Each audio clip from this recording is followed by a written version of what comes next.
Geek Citadel.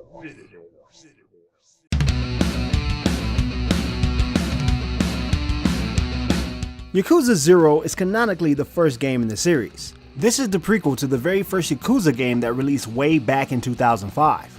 This is also the first game in the main series to appear on the PlayStation 4. You play as Kazuma Kiryu 17 years before he became the legend known as the Dragon of Dojima.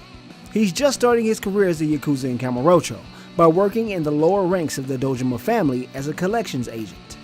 Kiryu is an underling to his adoptive father Shintaro Kazuma, the captain of the Dojima clan. He's currently on vacation, renting out a room in a fabulous prison resort. Kiryu learns that a guy he beat the living crap out of for collection money died in the same location from a severe case of lead poisoning. Kiryu is blamed for the killing, and murder is a serious offense in the Yakuza. If Kiryu were the murderer, this would put the blame on his boss he works under. This would open a spot for the captain of the Dojima clan while Kiryu's mentor is locked in prison. Kiryu opts to leave the clan to help his boss save face and keep his reputation intact. His altruistic methods get him his freedom, but fail to appease the wrath of the Dojima clan against Shintaro Kazuma. Now a man without a clan, Kiryu must take to the streets and find the culprit by beating the living tar out of anyone in Kamurocho. In Sotenbori lies the former Yakuza, Goro Majima. Majima has taken up a leadership role in a cabaret club after being removed from the Yakuza by his former boss. Majima is a die-hard Yakuza, and he's been trying to find a way to get back into the life of crime. He's given a job to kill a Makoto Makamura, who turns out to be anything but the person that he was expecting. Majima must choose between protecting this person he barely knows, or returning to the Yakuza with a body on his conscience. Now let's talk about what Yakuza is all about. It's the WWE of video game drama. You'll see many a manly person spouting about honor, crying, and showing off with badass poses. It features some adult themes that are less manly and more boyish in nature. The boys will chat about women they believe are hot, there will be half-naked perverts dancing in their underwear, and they will watch scantily clad women in videos and exhale loudly while presumably ejaculating. If this is your first game, just be ready for some juvenile antics. I mean, this is a Japanese game about the Yakuza after all. Let's talk about these visuals. This is the best the series has looked by far. The Yakuza series really pushed the photorealistic imagery back on PlayStation 3. On PS4, it looks to carry over much of that visual fidelity but with more clarity and detail. The gameplay versions of the characters still lack the depth of the higher resolution characters and cutscenes, which is strange because the PlayStation 4 could easily handle the increase in detail. If there's one thing you need to know is that I love the Yakuza games for more than its over-the-top testosterone-fueled drama and slightly stiff combat system. I enjoy the main stories in the Yakuza series, but I'm usually more interested in walking around the city and engaging in the activities and sub-stories. The activities are the most fun I've had in a Yakuza title in a long time. Personally, I enjoy the bowling, pool, and sporadic games of blackjack. There are also 2 mini-games designed around running a business. The host club lets Majima paint up hostesses and send them out to chat up guys for cash and an entertaining minigame. As Kiryu, you can buy up businesses and beat the living crap out of people to take over territory. I lost so many hours on these 2 sub-stories that I almost forgot about the main game. During my play session, I ran around learning about 80s technology, embarrassed myself in front of a few kids while helping a woman learn S&M, and watched a dude gyrate his body at the notion of a naked woman. It's the delightful clash of Japanese culture and zaniness that brings me back to this series with every release.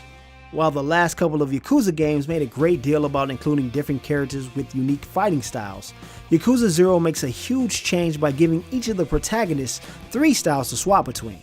Kiryu is a big brawler that uses sheer force to muscle his way through his opponents. Majima is a wild man that uses breakdancing moves and bats as his main arsenal. You now get cash bonuses for knockdowns and stylistic combat. The better the ass beating, the more cash you accumulate during fights. Cash is a bigger deal in Yakuza 0 than any other game before it. Money is now used to improve combat abilities for the characters. The more lucrative the fights, the better the upgrade chances for our anti-heroes.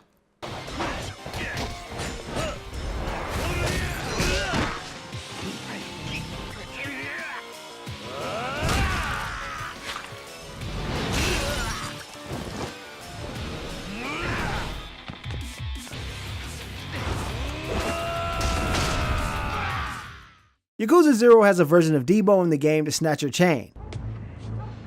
What chain? Oh no, I wasn't really asking for the chain back. I was using you as a reference. You know, that's my bad. Anyway, Kiryu is usually a beast on the streets that consistently outmatches anyone he battles. The Shakedown Man is a different kind of beast. He's like a monster in Dark Souls. He'll wreck Kiryu and steal his money, leaving him broken and destitute. He can be avoided, but he's a monster you will eventually wish to conquer. This is one of the best additions to the game. You ready? Kiryu and Goro can finally sprint. Thank goodness. Sega finally added a way to keep up with sub-stories by including icons on the map. This makes it easier to find the locations of the next part of the quests. This is probably one of the best additions to the series, as it stops all the aimless wandering from the previous titles. A completion list has been added to the series. It's a form of achievements that reward the player with upgrades and items in-game. This includes increased funds from combat or longer sprint durations. It's always good to see an achievement system that complements the gameplay.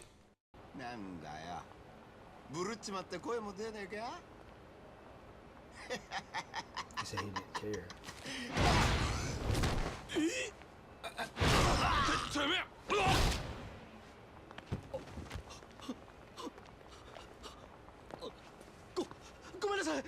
The game engine still loads while entering and exiting buildings. It doesn't take that long either, and it seems like it could have been avoided completely. The stylistic choice for some of the cutscenes just isn't working for me. I get the idea behind these noir style scenes, but they appear tacked on compared to the rest of the cutscenes. They don't show up very often, and it makes me think they were added as a test or in late development. This game may be on PlayStation 4 now, but the graphics and animations haven't changed. Unlike the upcoming Yakuza 6, it looks like Yakuza 0 is resting on its laurels.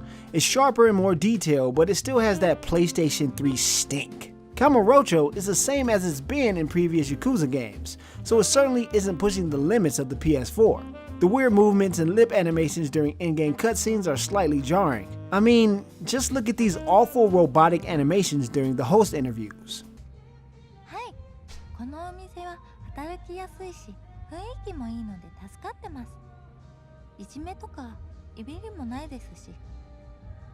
There are conversations that go on for way too long explaining something we understood in the first 2 minutes. Characters often feel the need to reiterate points or explain things that were already understood. I often found myself looking away from the screen after I got the gist of the discussion. It'd probably be easier to stay focused if I spoke Japanese, but even then, Yakuza 0 should be more concise with the storytelling. Escort missions are a detraction, not an addition. It's annoying to try to keep Cannon Fodder alive in any game, and it's an unwelcome game design choice for the Yakuza series. The combat is still a little bit behind the times when it comes to responsiveness.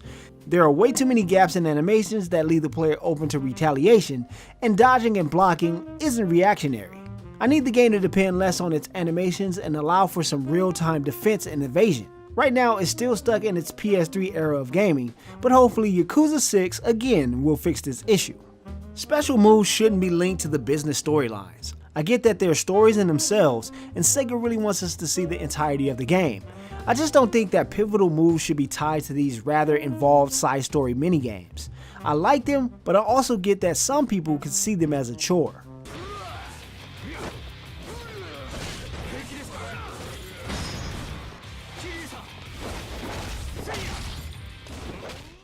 I had tons of fun playing Yakuza 0 for one main reason. It's great to see where Kiryu and Majima began their legendary run.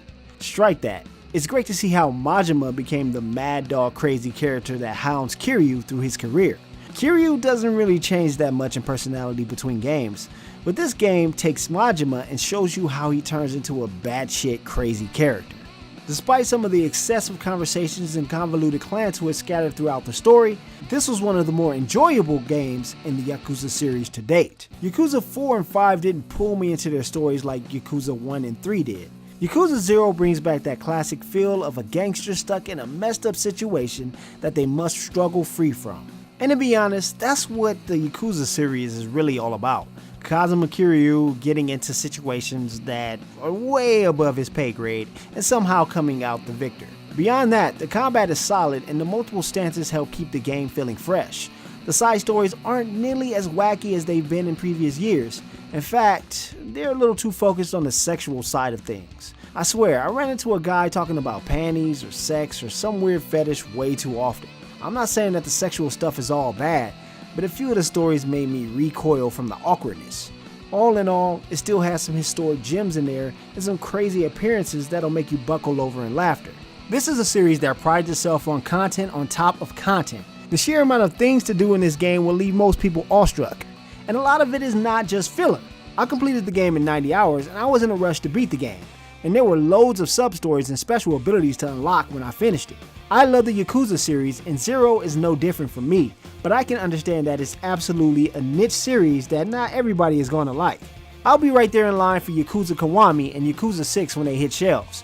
Anyone else that's coming into this thinking this is GTA or Sleeping Dogs, you might want to back off a bit and watch some videos before you purchase. Don't forget to subscribe, like, and comment, and I'll see you guys on the next video.